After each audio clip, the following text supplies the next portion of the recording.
Ladies and gentlemen, there are some things that we know go together. Peanut butter and jelly. Love and marriage. The Albany Civil Rights Movement and Charles Sherrod. Ladies and gentlemen, my fraternity brother, Shirley's husband and your student, Charles Sherrod.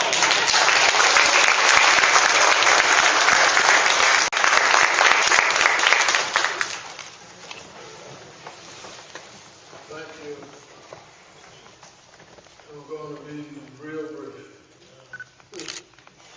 Real short. I'm lying. No, I'm just joking. The black church has played a prominent role in the Albany Movement.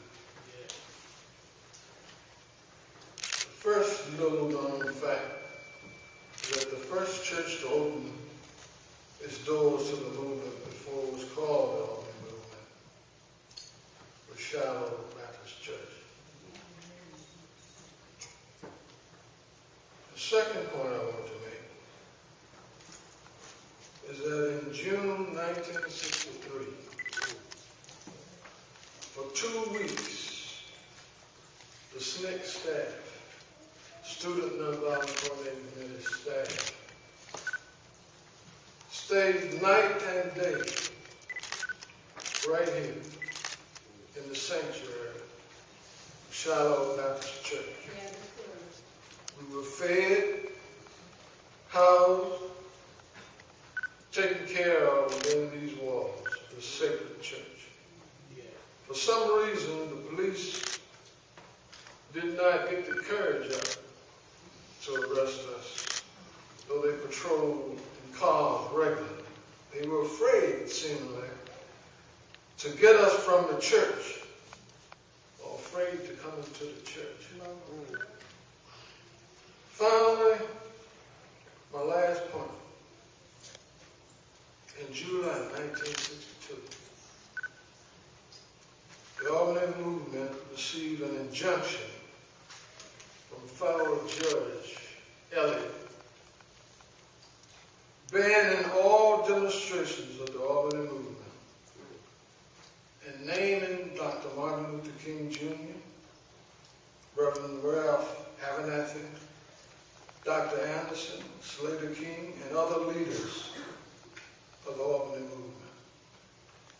And there was sentiment among the leaders of the movement that we should listen to a federal judge.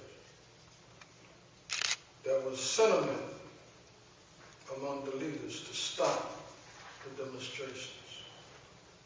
But that night in Shiloh Baptist Church, filled to the brim, while Dr. King and other leaders were considering stopping the demonstrations, God had a ram in the bush. Reverend Samuel B. Wells stood up before the mass meeting and read the injunction. He said, I see Dr. King's name right from this podium. And I see Dr. Anderson's name. And I see Dr. Reverend Abernathy's name. But I don't see my name.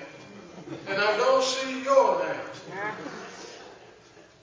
The blood of Emmett Till cries out from its grave for our action. Let us march from this holy place to the courthouse steps in prayer. It was another jubilant victory march from the great Shiloh Baptist Church, leading to jail some 166 people. Great use was made of the song, Ain't Gonna Let No Injunction Turn Me Around. Ain't gonna let nobody